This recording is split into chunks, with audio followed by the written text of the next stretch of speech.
Hi, folks. Welcome. So you know me, Gordon Hamilton. I've been involved with data groups and networking and data quality in Vancouver for way too many years, and I'm pretty excited about our next DAMA meeting. So next meeting, we've got quite a few topics. Like, for example, we have Dan Myers talking about blockchain and implications for data quality. But in the afternoon, we've got a really special opportunity for Dan to talk about conformed dimensions. So I'd like to introduce Dan. Hey, Dan, could you say hi?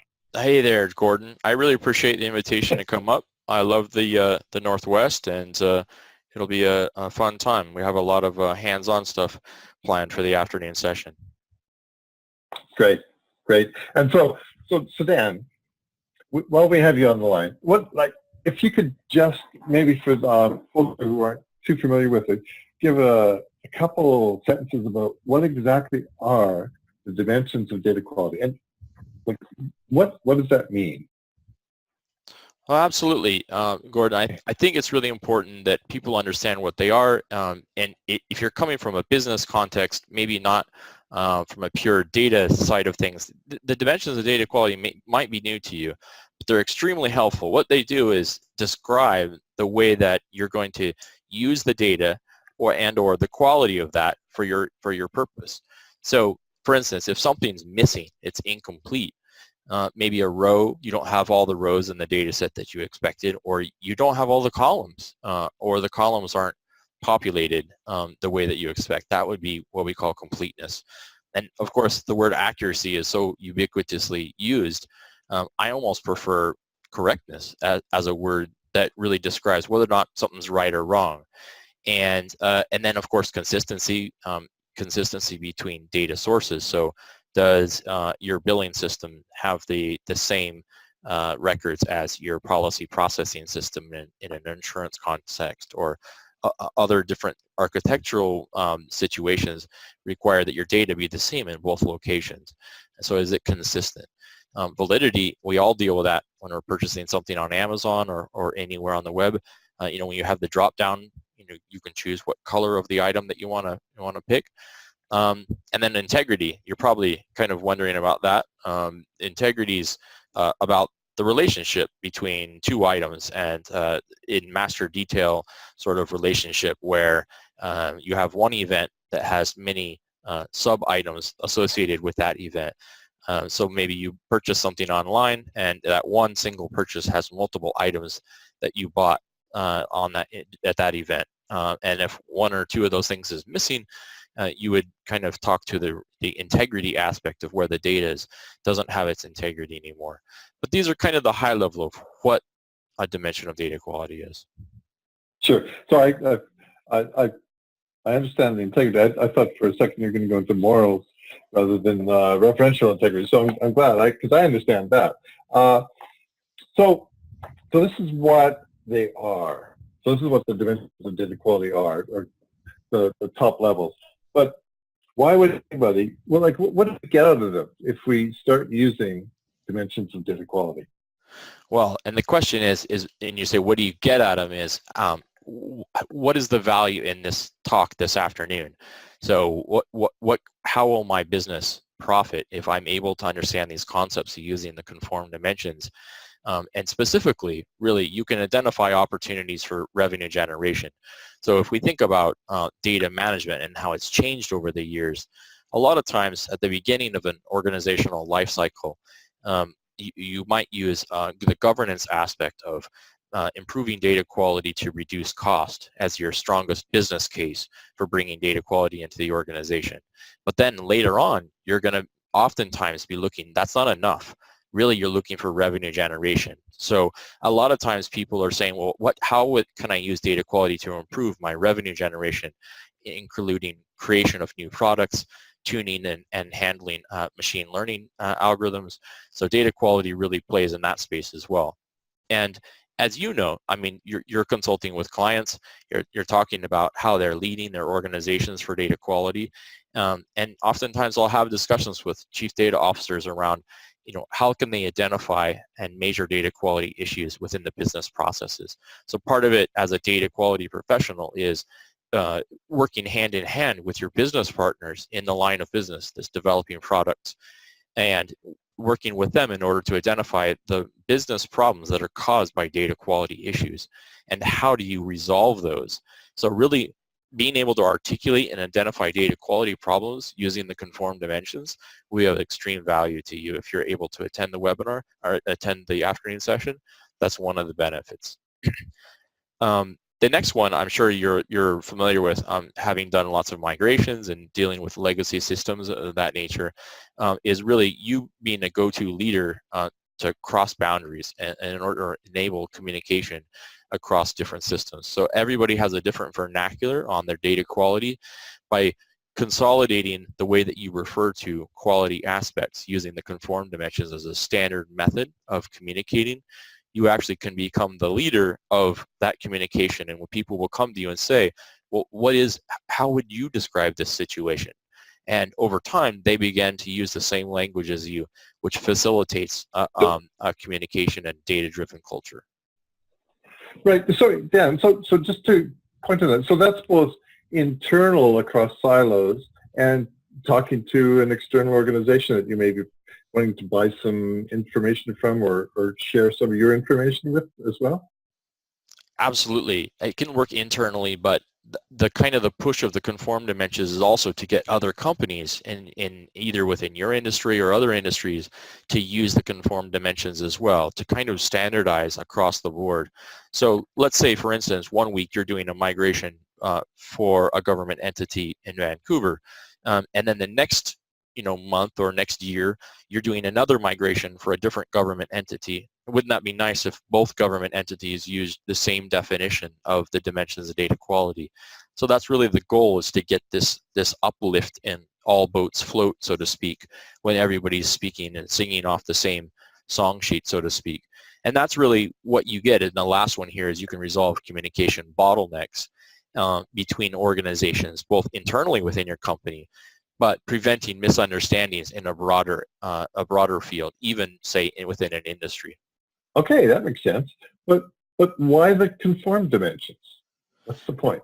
Well, that's a good point. So the conform dimensions are important because actually in the annual survey that I've been conducting for the last 5 years, a lot of people say that they actually don't use any dimensions of data quality because they couldn't agree on a standard even within their company. So the goal is to stop people from arguing about it and really implement things quicker by reusing something that already exists. Now, companies obviously were using the dimensions of data quality before I proposed this normalized standard. The challenge for me when I came up on this in 2013 was, why isn't there greater agreement between authors and I would go to conferences and the definitions and the way that people use different dimensions were not in sync. Like you would go to one session and they would talk about it one way, and then another session at a conference and they would talk about it differently. And it became clear to me that we needed more consensus. So I went through it as part of my own research and learning and said, well, hey, look, in this diagram here, which I'll go into much more detail in the afternoon session, and said, this is how we could normalize it. And I proposed this standardized method so that researchers, educators, and practitioners like you and I can be on the same page from day one of a project. I hope that answers your question. Yeah, absolutely. Absolutely. That sounds great. And I can't help but think that these conform dimensions maybe are a little Kimball-esque. Like Ralph Kimball talked about conform dimensions. Right, and that's kind of where exactly that's where I came up with the name, is to the play on words. So in Ralph Kimball's kind of scheme of things, you have a star schema with dimensions around the edges of a fact table, and those were conformed, meaning that you could be reused for different fact tables. And the idea is the same here, that basically your facts or your data quality issues are your fact table, and then your dimensions, the way that you slice and dice and categorize those data quality issues, can be done in terms of integrity, validity, etc. etc. And we go into a lot of detail around the underlying concepts, which are the kind of modular components for each of those dimensions, which most authors don't go into detail as to which modules or underlying concepts fit under which dimensions of data quality. So that's really the value of using the conformed dimensions, because it's easy to map between one company or one person's set of definitions to the conformed dimensions, even if you're not going to use the conformed dimensions as your primary list for your organization. Okay. Okay, Dan. So you've talked about the what and the why, but how do you do it? What's the guts of it? What are we going to really learn from this course on the 17th? So that's the key, is really where the rubber meets the road is the techniques that I teach in the class with examples. So it's all very example based. So let me go to the next slide here and give you a little bit of an overview for you and those folks that maybe aren't familiar with the conformed dimensions. So they're set up in a hierarchy, so that there's the dimension itself, the underlying concept, which is the second level to break down the distinct components, and then metrics, which are, for every dimension you'll have one or more concepts. There's actually 37 of them currently, and then underneath that, in the example metrics that I published last fall, there's one metric for every underlying concept. So in the class, we'll not only be going through the underlying concepts to explain them in real-world case studies, but providing metrics that people can use in a real-world context. And then as well on the website, if you go to dimensionsofdataquality.com, it's totally free. All this is Creative Commons licensed, meaning that you can use it within your organization and cite it in periodicals and whatnot. Just add my name to it when you publish. You can click on the links of the underlying concepts, and it will take you to blog articles within the web page that give you additional examples. So even if you're not able to make it to this session, check out the website and start using it there. Now, in terms of the how, let's go through some of the basics, right? So they act as a quick reference and a checklist and a guide to quality standards. So one of the things that we'll be doing in the session is talking about how you use these during the SDLC, so in the software development lifecycle. So if you're creating a new system, you want to use these up front to not only define what data elements you need in a system, but what data quality you need and how you're going to control and ensure that you get that data quality from day one. And then that also can be used as a standard, I think, as you mentioned previously, was when you're buying or acquiring data from outside of your system, from another system within your company or outside the company even, outside of your organization. In terms of your standards for vendors and standards in an SLA, a service level agreement with someone when you're purchasing data. And then another way is really enabling people to communicate their current and desired state of the data. So if you have data scientists or other people that are consuming the data on reports in a business intelligence context, as soon as they learn this language of how to communicate data quality, then they'll be able to more effectively communicate their needs to you and the changes over time that are needed to improve data quality. And what we do is we match these dimensions against the business need and prioritize which assessments needed to be completed first. So part of what Danette McGilvery points out is that it's hard for people that aren't as data centric and as data quality savvy to know which project is best to execute first. So giving them this language allows them to communicate what they need to do next and sort of prioritize their business spend on improving data quality. And then lastly, but not least, they can be extended to specific industries. So as I mentioned, IQ International is creating example metrics for each of the industries and prioritizing them based on each of the attendees' usage in real-world context. So each of those attendees of those working groups are saying, hey, I'm in healthcare, and these are the top metrics that I'm using or looking to use in the future. And here's how I define these metrics and benchmarks. Where benchmarks are also a component that we're looking at for the future to add and enhance to that. So I'm really excited about bringing all of this together, not just from an academic, like what is it perspective, but how do you implement this in the real world?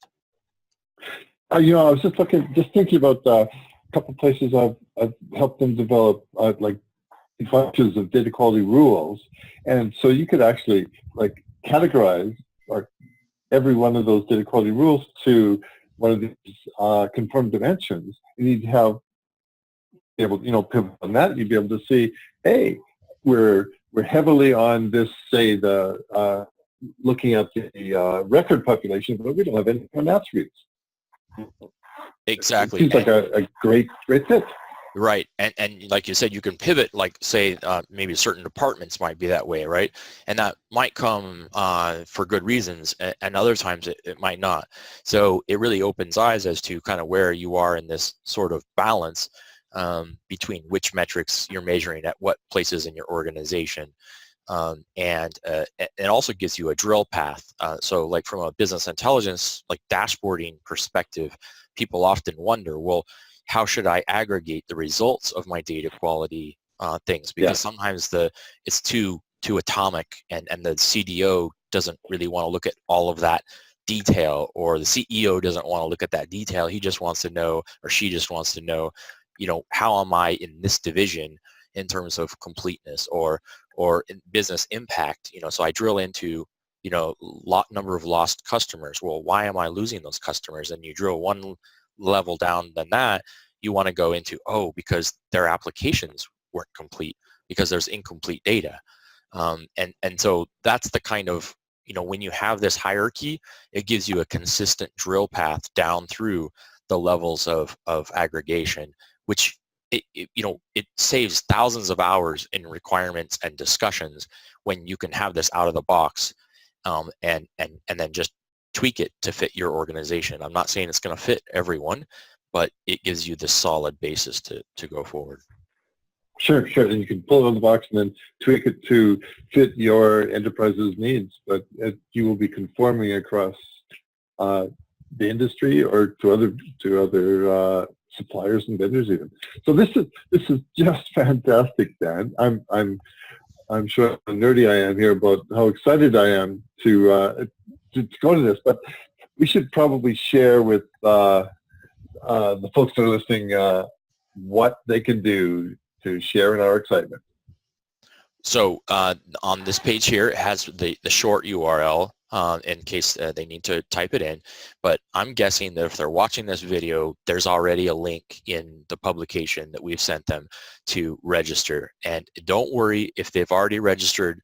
If for the morning session, you just go back to the same place where you registered for the morning session and choose the both morning and afternoon sessions. And we'll figure it out from a data perspective. We do data. So that's not a problem at all. And if you haven't registered yet, if you're net new and you're just thinking, wow, I'm gonna make this a priority and come, we're really excited about that. We're giving away free conformed dimensions posters to all the attendees in the afternoon. Which is a really, it's a great tool. When you put that up in the office and people ask about it, hey, what's this? It's a great conversation starter in order to get people interested in the conformed dimensions, and then just a reference tool for you when you're working in the office and you forget what something is. You want to touch paper, then turn around and there's your poster right there with all the definitions. So yeah. I'm looking forward to it. Yeah, this is going to be great. This is going to be great. Thank you so much, Dan. Thanks. Really looking forward to seeing you up here. All right, see you then. Cheers.